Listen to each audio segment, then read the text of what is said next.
on our website. So just letting you know that. So first of all, hi, everybody. Thank you for being here. I'm Emily Grego. I'm president and CEO of the San Leandro Chamber of Commerce. And this is our final workshop for Small Business Week 2022. We have had some amazing workshops this week. You all are our guest presenters and guests, attendees here for this very last one. Tomorrow we have First Friday Open for Business, and that's going to be our small business wrap up. That is our classic morning networking event. And it's going to be at 9 a.m. at City Hall in the Serling Grant Room. And so just if you can join us tomorrow morning, please come out, meet some folks, network, talk about some of the other workshops that happened if you weren't able to attend, but we would love to have you there. I just want to give a big shout out to the City of San Leandro. They've been our primary partner. So Des, thank you so much. Yay. And the city, we appreciate you all. We've been celebrating Small Business Week for the last 5 years in partnership with Des, and our workshops vary from year to year. So we're really excited about this particular one. It's our first time focusing on this topic. So thank you all for being here. I also want to thank Jessica Prado, who is our marketing and events manager. She has been behind the scenes doing all of the marketing and getting everybody registered and the rooms set up. So thank you, Jessica, for everything that you've done.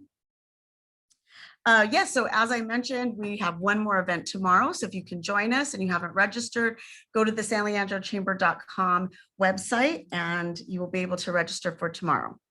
So with that, drum roll for our last workshop. I'm really excited to welcome all of you to learning about procurement. We have an amazing expert panel with us today. And so we're really excited, like I said, to be focusing on this. We have a couple of organizations with us.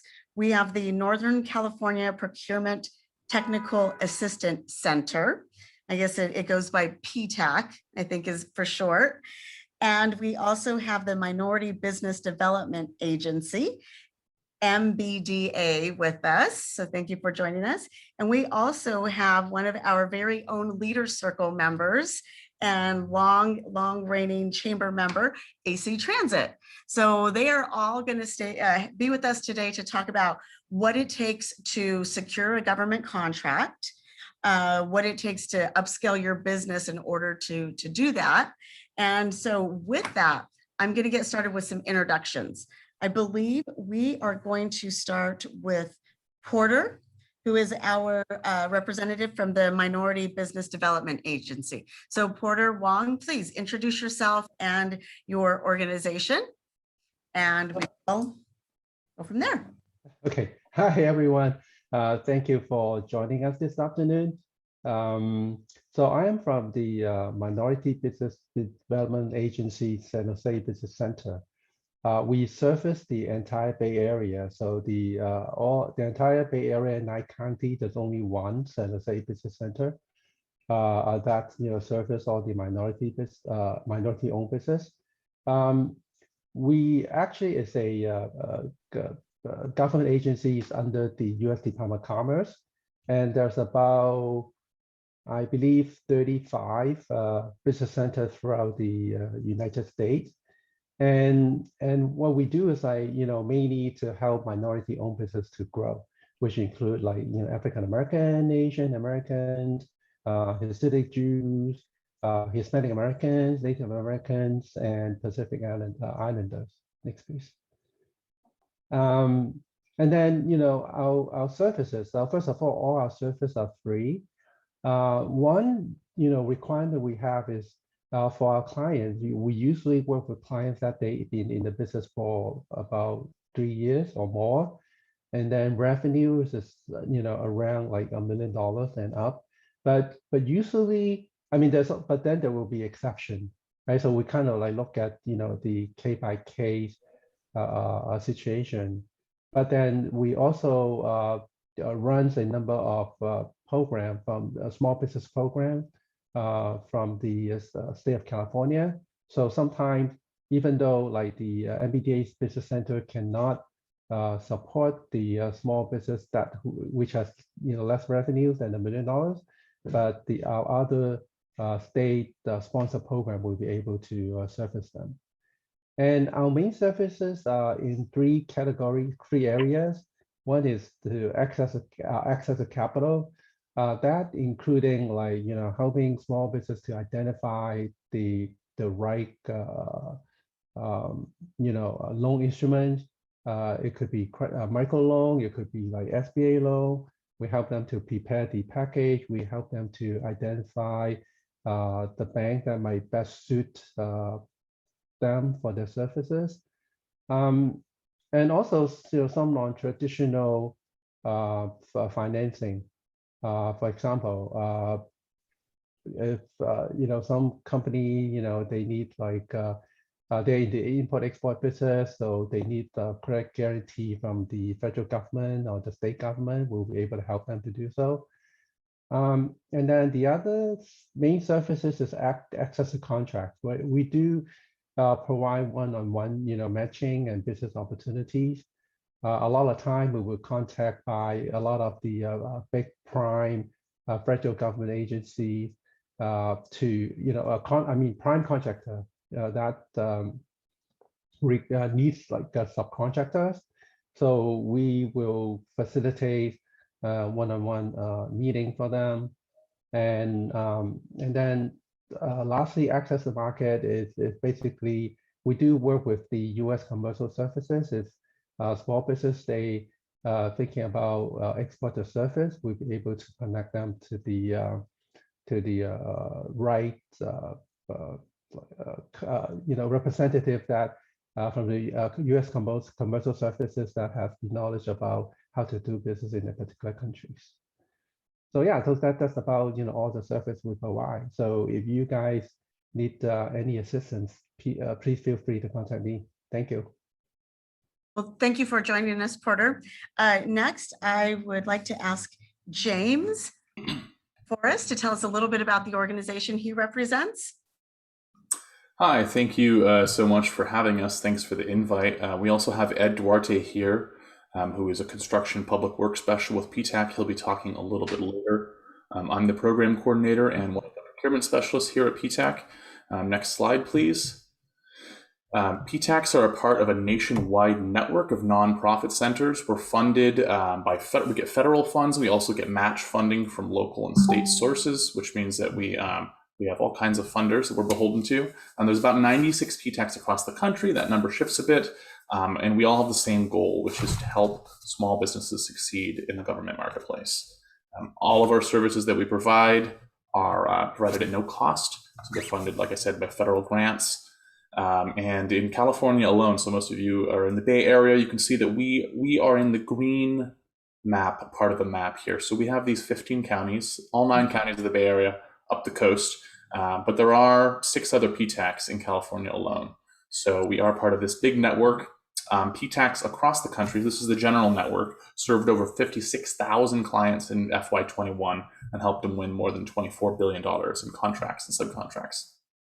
See the next slide here, and we'll talk about NorCal PTAC in specific. So this is the Northern California branch. We are one of those 96, and this is our service area here on the right. And in 2021, the same year, we helped our clients win more than $500 million in government contracts. And this year, we're set to blow that number out of the water already. We've received, helped our clients win about that much. So it's a good place to get help. But what does that mean, getting help from us? Well, we have some basic core services. The core services are the bread and butter, which is one-on-one counseling. So procurement specialists like Ed and myself can meet with you on one-on-one, virtually or in person, going hopefully a little bit out of the pandemic in the future. But we can walk you through any of the processes related to selling your goods and services to the government. So we don't help with startup assistance, so you have to have an established business. We don't help with financing and loans and some of those other good things that that Porter was talking about. We are just contracting specialists, so we can help you get your registrations, your certifications. We can help you do marketplace research for government contracting, how to get set up, find bids, and how to stay compliant if you do win a bid. So that is what we do. We can also set you up with a custom bid matching profile. I'll talk about this a little bit later as well. But the bid matching profile is something that we pay for and then offer to you for free. Basically, it scrapes the internet together and gathers opportunities that the program thinks will be relevant to your business. We also are prolific event organizers. We had a webinar this morning. We have just about one webinar every week. We're often putting on webinars for our attendees. You can find those all on our website, norcalptac.org. You'll find our calendar. You'll find all of our past webinars, resources for local, federal, state contracting, and of course, where to sign up for services. Like I said, it's all free and we're friendly folks. So go ahead and give us a call, and you have our phone number and email on the bottom, or just go ahead and apply on our website. So Ed and I will be around for questions. Thanks. Great. Thank you, James. I got to tell you, one of the things that we keep hearing through all of these workshops is how much information there is out there, and it's all free and so much help. And we just got to encourage our business owners to go out there and ask for it because it's all there. So I just love hearing that. So our next organization that's with us is AC Transit. So I'd like to ask, I believe it's Brooklyn, to tell us a little bit about AC Transit. I am Brooklyn Moore Green. My colleague Jamel Woodard is also here from our procurement department. A little bit about AC Transit. We're the third largest bus system in California, serving 13 Bay Area cities and unincorporated areas in Alameda County and Contra Costa County. We also touch downtown San Francisco, Foster City, San Mateo via the Bay and San Mateo bridges, and then Stanford and Palo Alto via the Dumbarton Bridge. As a compliance specialist, my responsibilities include ensuring businesses are paid on time, paid the correct wages, made aware of new contracting opportunities, and made aware of our small business contract goals. I'm going to ask that my colleague Jamel introduce herself now. Hi, my name is Jamel Woodard. I'm a senior contract specialist here at AC Transit. I've been here at the district for the last 23 years, and I worked in the procurement department for the last 17 years. Thank you. Great, thank you. I've already got one question, but I'm going to save it until you guys all get through what you're going to share, because you guys made me just think of something as you were introducing yourselves. But my first question is going to be for Porter Wong. So Porter, my question is, can you talk about federal government objectives in buying from small businesses? How much money is actually involved? Okay, so actually each, well, you know, it's based on the 2020 number released by the federal government. In 2020, the federal government actually awarded somewhere around $146 billion worth of contracts to small business. I don't have the 2021 numbers because it haven't been released yet. We expect them to be released, I think, sometime in July. But you know, nonetheless, I mean, this is a huge number. So in terms of the objective from the government, you know, about awarding contract to small business. So for small business contractor, it's about 23% of the total value of all prime contract every year, each fiscal year. And then for small disadvantaged business is about 5%, currently it's 5%. And the target is to increase that from 5% to 11% by the end of the year, so 2022. And then for the small disadvantaged business set aside percentage will be increased from 10% to 15% by 2025. And then there's three more actually. For the women-owned small business, currently is 5%. For small disadvantaged veteran-owned small business, it's 3%. And also for hub-zone small business contractor is 3%. So that's all the target from the federal government. Can I ask just a question here? I lost, what were these percentages that you were giving? So these are the percentage of the federal government they target to award the the percentage of the total values of the contract to small business. Okay, so whatever contract they have, it's targeted to have at least 5% go to Yeah. a women or minority or some own business. Yeah, whatever. Yeah. So depending on, the kind of,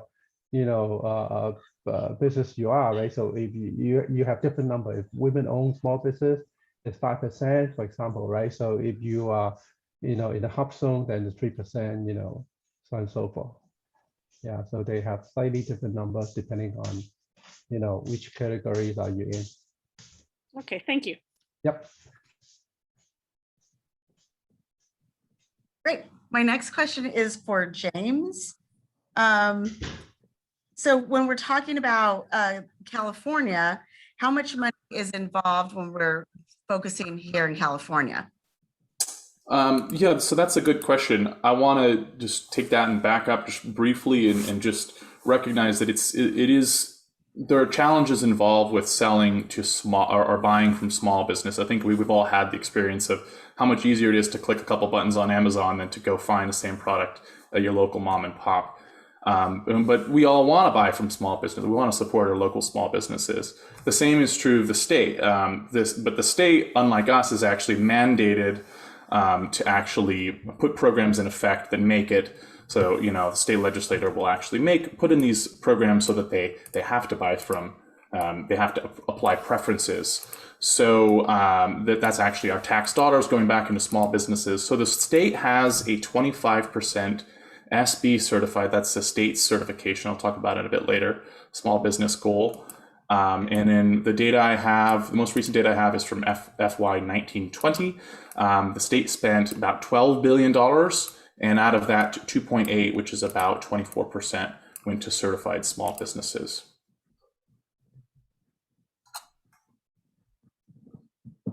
Great, thank you for that. And Brooklyn, I wanted to ask you, AC Transit also has small business goals and programs. Can you talk about your objectives regionally? Sure. Regarding our goals, we have a DBE goal of 10%. That's for disadvantaged business enterprises, for anyone who doesn't know what that is. And that is going to change pretty soon because per the Federal Transit Administration, we have to update those goals every 3 years, and it is time for us to update that. So we're currently reviewing that right now, and those are based on federal dollars. So regionally, though, we have our own 10% small business goal, and then we have a local business goal for Alameda and Contra Costa County that we just put in place, I think, in last September. So our objectives are to reach more local and small local businesses in hopes of getting them more small business contracts, more access to these contracts. And this is so that they can bid as primes or partner as subs. So I have a clarifying question, and we might get to it later on, but it's just on my brain. But when you guys talk about small businesses, how do you determine what is a small business that you'll work with? Is it on revenue, or is it number of employees, or what is it? I don't know, James, do you want to maybe take this? I will be touching on that a bit later for California at least, and maybe Porter will be talking about that for certification on the federal level as well. Okay, well, I'll ask another question then. What kinds of opportunities for government procurement are there? So James, if you want to maybe talk about that a little bit. Sure, yeah, there are all kinds of opportunities. So I think we see things that surprise us all the time. We like to say that the government even rents goats for grazing. That's actually a real story. That being said, there are some industries that are much, much more likely to see regular opportunities, and some industries that we do discourage our clients from putting in the time and effort to try to go after contracting. Just some real talk. So if you are in industry, these are the favorable ones. Industries like A&E and construction. That's obviously a huge one we're going to be talking about today. Public Works, Ed is going to talk about that. Professional services, that includes education and consulting.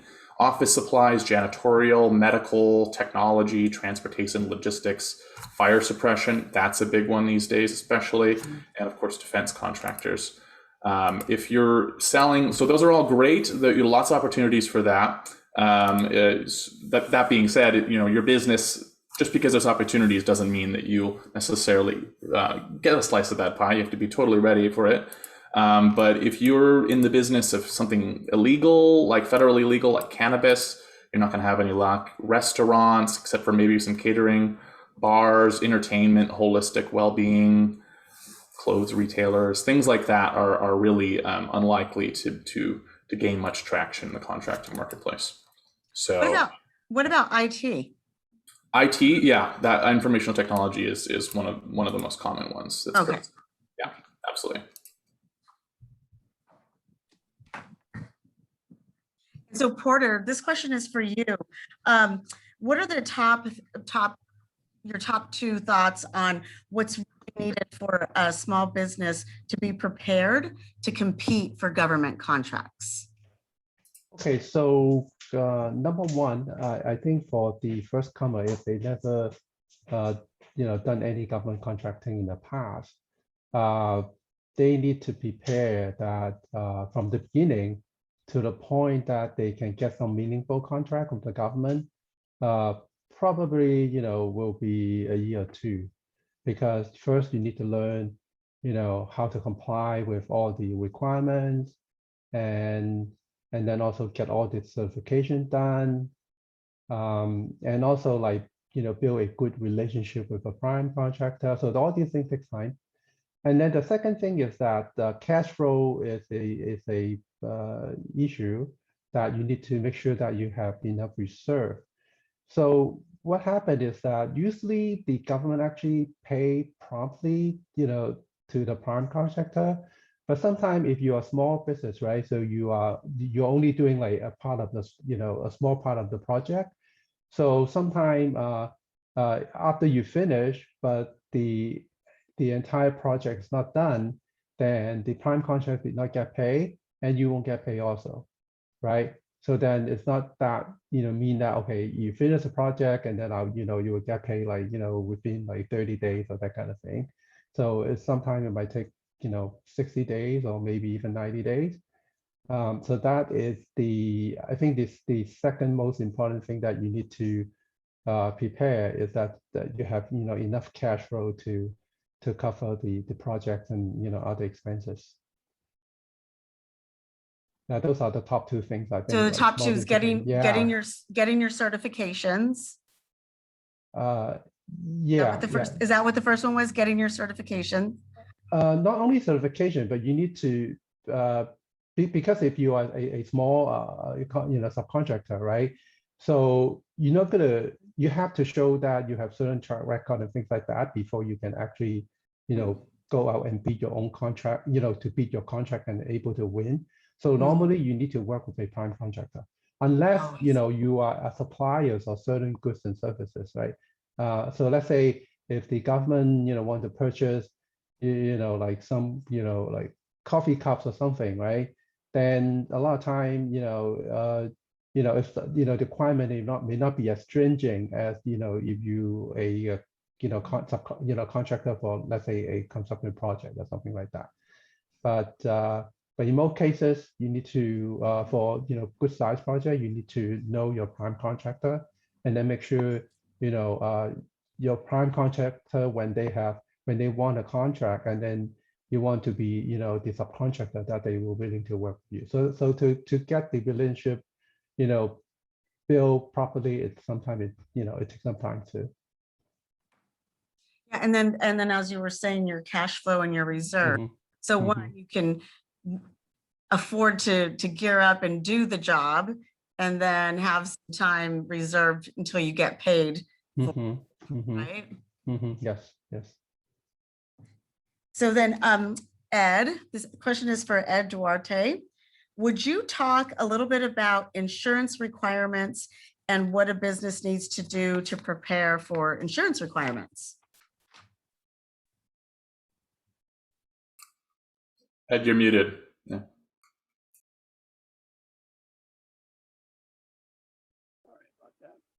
You hear me okay? Yeah, I was going to piggyback a little bit on what Porter was just talking about, but I think we need to make one clear clarification right off the top, and that's the difference between vendors, manufacturers, suppliers, as opposed to construction contractors. Because I think we all know that a lot of these outreach programs to include small business, the majority of the funds, as James mentioned, are out there in the construction sector. The big dollars are. There's a lot of other things that the state or the feds or the counties or the cities are going to buy. But if it's a vendor type issue, if it's just simply furnishing a quote for rubber gloves, for masks, etc., the requirements for insurance and bonding, they literally don't apply. They're not a big deal. They're not a deal breaker at all, if they're even required. When it comes to construction contracting, completely different story. So the insurance requirements, believe it or not, that's one of the easier requirements to comply with, because insurance can be purchased. And if a small business is got their head together and doing their estimate correctly, their quote includes the cost for the insurance. You don't have to pre-qualify any way, shape, or form for insurance other than the ability to write out a check. Bonding, that's a completely different story, because a bond is not the same as an insurance policy. So the issue the point that Porter made about the cash flow in construction contracting, it's a huge deal, because every public agency, from AC Transit to BART to Caltrans to VTA, everybody has to follow the public contract code. And that means the owner, the prime contractor, bills once a month in arrears. So on the first of the month, you send in an invoice for the previous month, and the agency has 30 days to pay. So that means the prime and obviously the subs have to front cash for 6 weeks at least. And that's for everything. We don't get upfront deposits in public works construction contracting. It's not done. So that's one of the biggest shocks that the small contractors get when they sign on. I'll leave it at that for now. Yeah, no, that's a great point. I mean, they've got to be ready for that. They've got to know, like, it's going to take a while for all of this to catch up. So Jamel, do you have any further suggestions on insurance when working with AC Transit or in general? I just say, based on what Ed said already, just to piggyback, to already incorporate that cost for the insurance or your proposal, because based on our insurance, the minimum scope of insurance, the minimum requirements may increase or decrease based on the scope of work itself and any risks associated with any given project. That's the only thing I would have there. Okay. And then can you tell us, Jamel, I don't really actually know the difference between insurance or bonding, but my question is, how do you prepare for bonding requirements? Maybe you can just tell us a little bit of the difference as well. Yeah, okay, I'll say a little bit. I would just say to prepare for bonding requirements, I would recommend for all small business, if you're unsure whether you need to be bonded, you can consult or discuss with the surety, the insurance company that issues the bond, who will advise you on your individual situation. You will need to be bonded if required by your state or municipality. So depending on, as Ed said, depending on what type of business you have, the most common business that bonds employees are general contractors, temporary personnel agencies, janitorial companies, and companies with government contracts. If your business frequently performs services in customer homes or on the premises of other businesses, you should strongly consider getting bonded to protect your customers and your business financially. While insurance offers protection for the company, the bonding offers protection to the company's customer, giving insurance that the services will be provided as agreed. So if something goes wrong, the customer can file a claim against the company, and the bond purchased by the company will cover the cost of the claim. Bonds are meant to protect the consumer from poor business practices. So at AC Transit, bonding is a requirement in our construction and public works contracts greater than $100,000, which the requirement will be spelled out in our solicitations. So where a bid bond from each bidder, the prime contractor, equal to 5% of the bid price must be submitted with your bid. Then if awarded the contract, the contractor, not the sub, will be responsible to submit a performance and a payment bond for 100% of the contract price. Remember, bonding has the side benefits of making your business more desirable to companies. That's all I have. So doing both insurance and bonding, you are definitely more trustworthy. They can see you in a better light. They're like, okay, they've got it together. Yes. Okay. Ed, do you have any more you would like to say about bonding?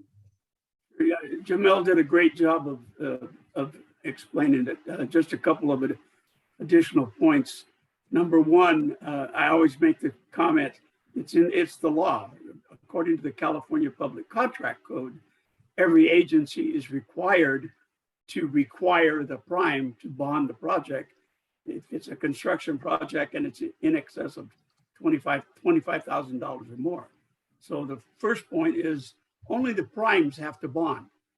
The second point, as you just mentioned, the subs increase their viability, saleability, and credibility if they themselves are bonded, because that's where most people lose the understanding of the bonding. I'm a retired general contractor, so when if I landed a job with AC Transit, I have to, as a prime, I would have to bond the job, let's say for $1 million. Okay, if I have an electrical sub that has a $350,000 electrical subcontract, I want that sub bonded, but they're not bonding to the AC Transit. They're bonding to me because that's protecting me. If they go belly up, their bonding company will bring me another electrical sub to finish the contract for the $350,000. If I don't have that sub bonded and they default, I have to replace them with another sub to satisfy the agency, and any differential it costs me, and it always will cost more to replace a sub.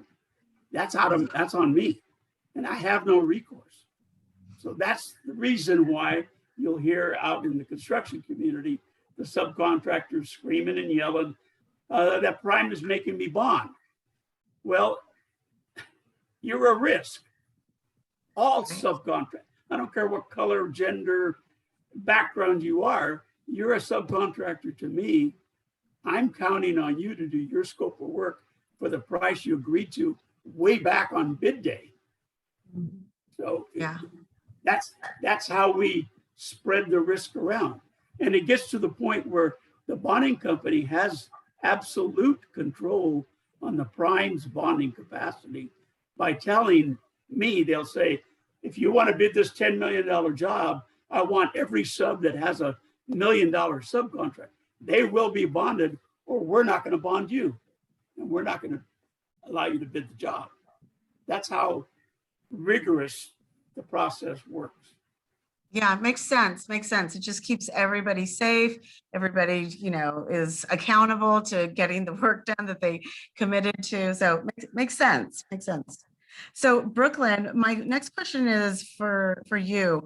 Can you help us understand about employee payment and record keeping requirements that small businesses may need to anticipate for government contracts? Sure. If you take on a construction contract, there's a lot to consider.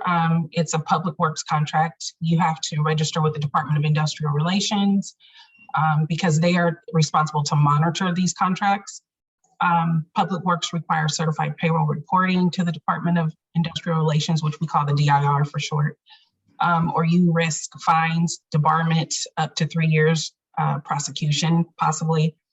And the reporting is the role of all the firms. That's, to Ed's point, that would be the prime and all the subs. They have to report their payments. One of my jobs is to monitor this reporting on my end. So Public Works require you to pay prevailing wages, which Mr. Duarte can explain much better than me, probably. But it means you're estimating, and then your eventual bid to the agencies have to include these wages. So you need to consider, can you afford to pay these wages? Because they have to be paid, and you have to consider that when you're estimating and then sending in this bid. And that's just a few things that you have to consider. Ed, do you have some more thoughts about that? About prevailing wages? Well, as my little broken record says, it's the law. It comes from the DIR. And incidentally, the wages that have to be paid are, in the case of the state of California, DIR defines prevailing wage as union scale. So I don't care if you're working on a bridge overpass remodel in Siskiyou County in a remote corner of California, and everybody up there is not union, that for that one job, anybody on the job site is going to get union scale wages. The other point that small contractors who are most often not union, if they don't know about this requirement and they're bidding, they think that a lot of them, because I've seen this, I've had clients who run into this situation. They say, well, okay, I'm paying scale. I'm paying our carpenters $45, $48 an hour. No, you have to pay 48 plus the value of the fringe benefit. So at today's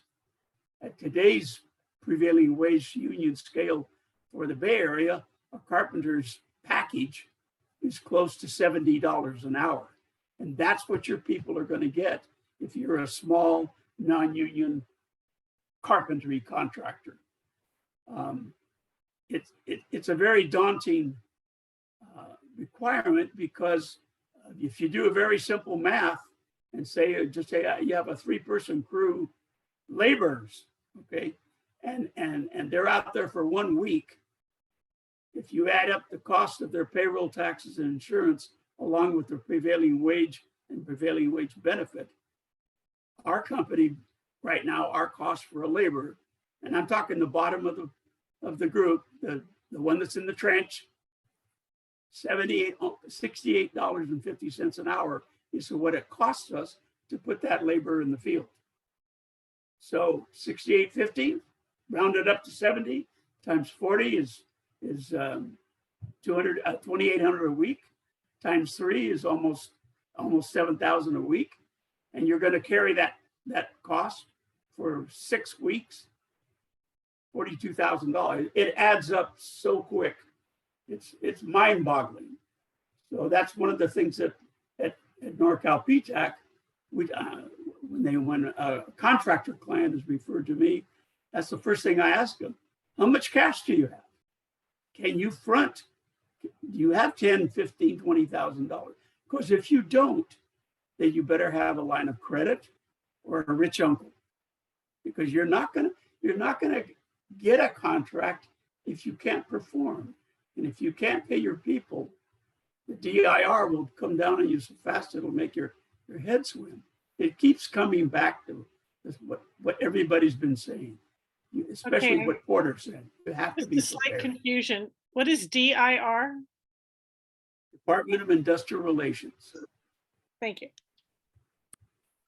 And can I add real quick, what Ed and I are speaking of is construction contracts in particular, but if they're professional services, in my role, I would monitor those too, not in the same way. It wouldn't involve those extra wages, but I would monitor that contract also. You have to pay people on time.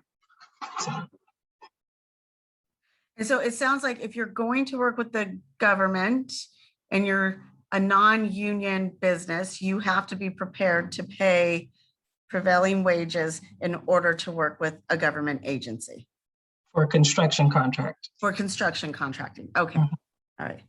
Yeah, I can definitely see, James, how PTAC could be a real benefit to somebody to scale up. Yeah, if we illustrate nothing else during this webinar, I hope to make that clear. Yeah. It's a jungle out there. This is like a whole new world. I mean, it's definitely a new world for a business owner to step into. Yeah. So, James, let me, actually, I'm sorry, Porter, could you talk about federal certifications used to support program objectives? Yeah, so mainly there's 4 different programs. One is for 8A, which is for disadvantaged, like economically and socially disadvantaged small business. And usually the requirement is for the US citizen whose personal net worth is under the 250,000, like 250,000 or less. And then the business need to be owned by 50%, 51% owned by the US citizens. So that's 8A. And then women-owned small business, same thing. Okay, so when it's also like 51%, right, owned by women. Now, the key thing for all these certifications is that the owner needs to be involved into the day-to-day, manage the day-to-day operation, and also making decisions for the company. The third one is the service disabled veteran owned small business. Again, at least need to be 51% owned and controlled by one or more service disabled veterans. And then the last one is hub zone. And hub zone is basically the business principal office need to locate in a hub zone. From the SBA website, actually there's a tool for you to just basically enter your address. Then it will tell you whether your office is located in a hub zone. And so if you are in hub zone, not only your business is in a hub zone, but at the same time, at least like 35% of the employees need to also live in a hub zone. And for example, right, so Oakland, part of the Oakland actually is qualified as hub zone. And so you just need to, go to the SBA site website and check, whether your business in, the hub zone. So those are the 4 major certification from the federal government. Oh, Thank you. and then also, oh, sorry, one more thing. You can also like do a self-certified. You go to certified.sba.gov, and then you will find all the instruction and tell you, how to, start the certification process. Great, thank you. And James, what state level certifications are available? The state it's a little more narrow in the options they have. They have the SB, that's the small business certification. They have the SBPW, that's the small business for public works certification. And then they have the DVBE, which is the disabled veteran business enterprise certification. Those can all be applied for on the Cal eProcure website. So maybe I could put that in the chat later, or just Google Cal eProcure. And that's the state's main procurement portal, and they're relatively easy to apply for. To be eligible for these, you have to be independently owned and operated, located in California, so your primary business location, as well as the owners of the company. And you can't be dominant in your field of industry. So if you're in a small niche field, you can't be the only one that's doing that level of work. And so for the SB certification, you need less than 100 or less employees, and 15 million in gross annual receipts or less. That's how they. So you had that question earlier, Emily. That's Mhm. that's how we define. I meet that easily. We took a while, but we got back, and that's how you define SB for California. SBPW, the purpose of that in part is because there's more dollars in public works, and so they actually double the size. So you need under 200 million in gross annual receipts. Under 36 million in gross annual receipts or 200 employees. And so some of the benefits of certification, there's a 5% price preference. So even if you bid 4.5% higher than the next lowest bid, they'll still pick yours if you're certified and they're not.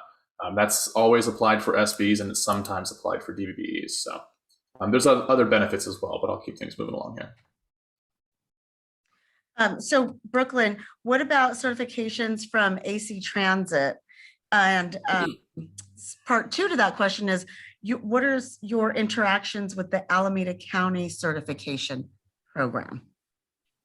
So we don't certify as an agency, but what we do is recognize other agencies and regional certifications. So that would be anything Porter is talking about, anything James is talking about.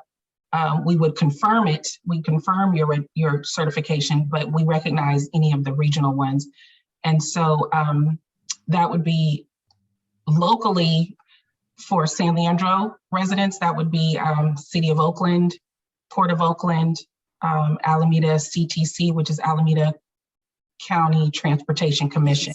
Mm-hmm. They all certify. There may be others I'm not aware of, but they all would certify you if you are domiciled in Alameda County, San Leandro, Oakland, those regions. And then they also have one singular application, those three entities. They have one other agency, but that would not apply to San Leandro residents.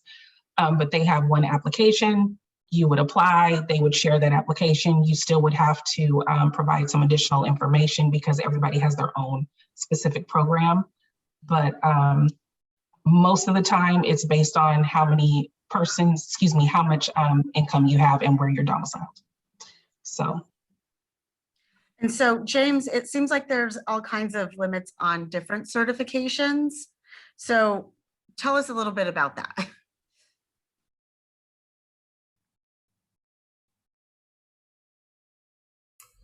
Sorry about that. Yeah, so Brooklyn is talking about recognizing different certifications. So sometimes you get local agencies that will recognize certifications from the state or from federal government. But for at least the federal and the state government, they don't recognize each other's certifications.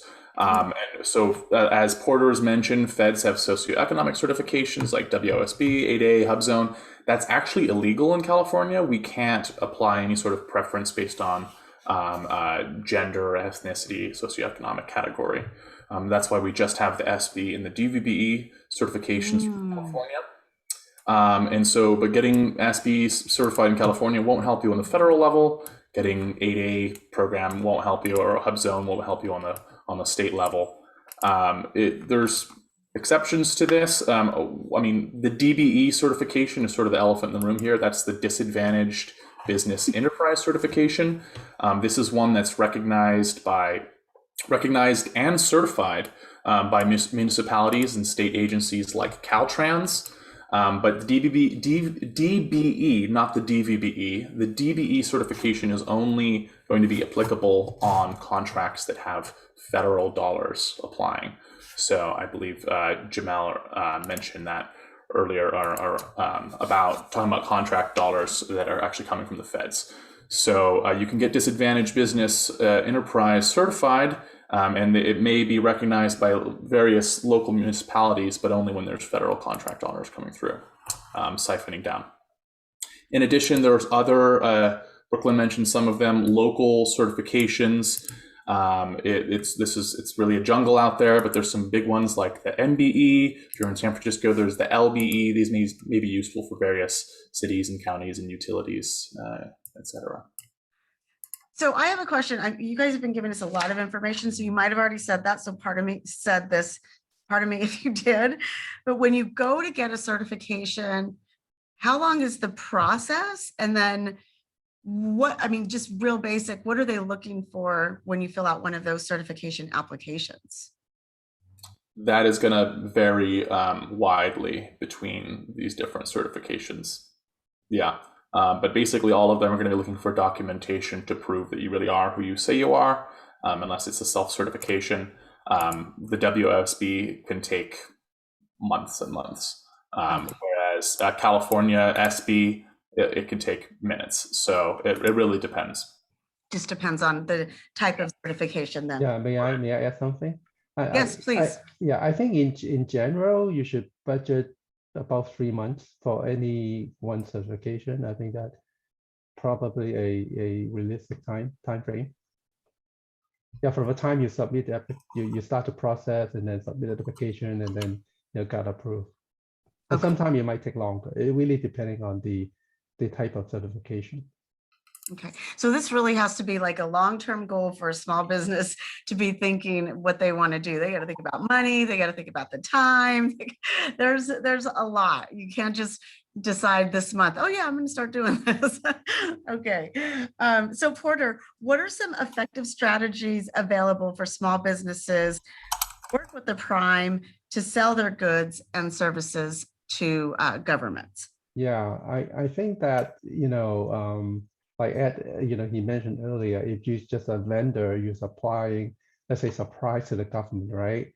Let's say like paper, whatever, that kind of thing, then a lot of time is the lowest bidder, right? But then for the construction project, usually they are huge project, big project, and then you absolutely need to work with prime. So in that case, you need to go to all the like networking event or whatever, using up all the opportunity to find connection with prime, with a number of prime contractors, and get them to know you, right?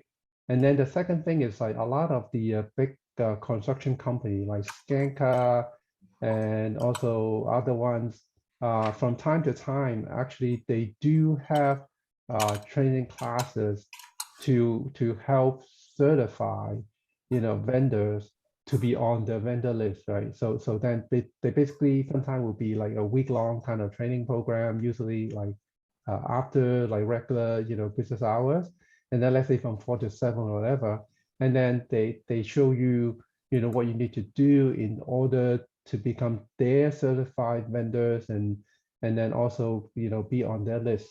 And then often, in those cases, you have chance to meet with their procurement, officers too.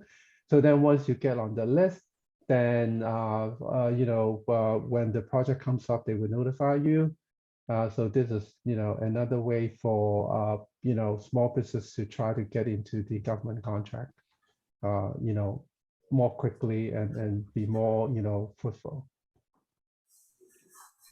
So for AC Transit, how do you all let small businesses know opportunities to contract with an agency such as yours? So we attend, these kind of events. We reach out to other agencies that are having events, and then we just promote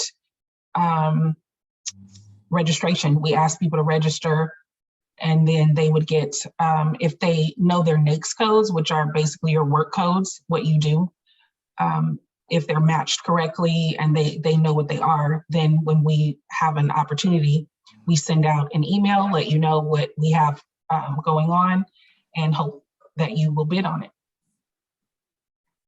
Well, great. Well, I'm glad we are in contact with you guys because we're going to hear all about it. And then I have the same question for Porter and for James. Porter, so speaking from the federal level, how do you let small businesses know of the opportunities? Yeah, and then okay, so in the federal level, to me, it's actually it's a 3-step process. So assuming you already got your certification done and everything ready to go, then you need to go to the sam.gov, which is the website that you can register your company, and also it will also show you what kind of contracts awarded to what the vendors and things like that. And then you can also, there's also have a lot of tools there that assist you. And And then after you go to the SAM.gov to register your business. Oh, you do need a DUNS number in order to register with SAM. And then you also need to have the NICO ready. And then after that, you can go to the fbf.gov. So basically, it's a federal business forecast website. So over there, it will tell you ahead of time, all the upcoming contracting opportunities. And then you can also, through the website, through the platform, connect to procurement officer of different agencies, in your geographic, location. But bear in mind that the FBF.gov is just a forecast. So sometimes some contract may cancel. They, maybe some of the project requirement, whatever might change. And then lastly, you can go to the FBO.gov, which is the federal government business opportunity, to find out the active contracting opportunities from the federal government. So that's a three-step process. And then also there's other like for-profit organization that you can subscribe to the service after you give them your company profile. So whenever there's a bid opportunity comes up that fit your business, your profile, they will actually send you an email to alert you. Great, thank you. And James, what about you? I could certainly talk about California portals and also PTAC's own portal. I do want to just maybe a preemptive clarification that PTAC assists with federal, local, state, tribal, you name it, all kinds of contracting. I think just for the purposes of the presentation, we're dividing up by state. But we have our own bid matching profile that we pay for, our portal. So if you're looking for bids all across every different level of government, you can sign up to be a client with us, and that's actually something that we can hook you up with for free. It's something we pay for, and it scrapes the internet and gives you the opportunities that the program thinks will be the best for your business based on what you work out with your procurement specialist. That's pretty neat because then you have this hyperlinked list of opportunities in your inbox, and you can take a look through them every morning. But just in general, so for California, if you want to look, Cal eProcure is pretty much your one-stop shop. It's like SAM and FPDS rolled up into one for federal. Basically, that's where you get certified. That's where you can also search for contract awards. It's where you can find data on prior awards. It's where you can find primes and partnering. Cal eProcure is a great resource for that. And as Porter mentioned, there are tons of private options for bid matching, if that's what you're looking for. I think an important thing before you actually end up bidding, or maybe before you even make the decision to get into contracting, is to know if the market is favorable for your industry. And so the California DGS has market research tools as well. I'm going to put that in the chat right now. So I would encourage folks to do their market research using those resources before taking the plunge and investing time and energy as well. Okay. Well, thank you all. I'm doing a quick time check. It's 5:33 and we got started a little bit late. I don't know, Des, do you have any last questions or clarifications you'd like to ask? Or no, the only thing I would mention to the attendees is that all of these great people have come out and shared this information. As you might expect, there's a huge amount of information to know. These people know the stuff, and I encourage you to contact them if you have additional questions, because that will really give you the leg up. Entrepreneurs are great, hardworking, figure it out themselves kinds of people, but in this case that can get you into trouble. Brooklyn's comment about if you don't keep track of your stuff, you're in trouble. Ed's comment about if you don't plan for a big pay increase for your staff, that could get you into trouble too. These are kinds of landmines that they know about that they can share with you as you go through the process. So I encourage anybody who's watching this or who are in the audience to contact the organizations, because it can make a tremendous difference for you and there's lots of opportunities out there. Yeah, that's for sure. I mean, like I said, this was our first procurement webinar that we've done during Small Business Week. So there was a lot to learn even for myself. I appreciate you guys so much. You guys have so much knowledge. Thank you for sharing it.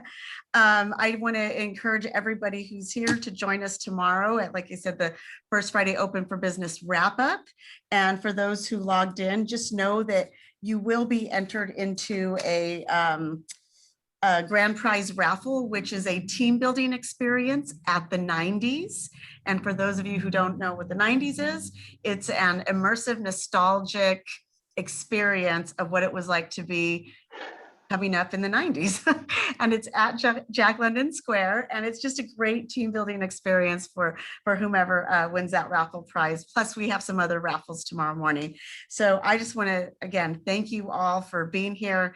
It was a lot of great information. We're going to review this and go through some of the websites that you all shared and get that out to folks as they are asking for more information. But wow, wonderful job, guys. Thank you all for being here. We appreciate your time. Thank you. Thank you. All Thanks right. for the invitation. Thanks, everyone. Thank you. Bye-bye. Nice job. Bye. Bye, Des.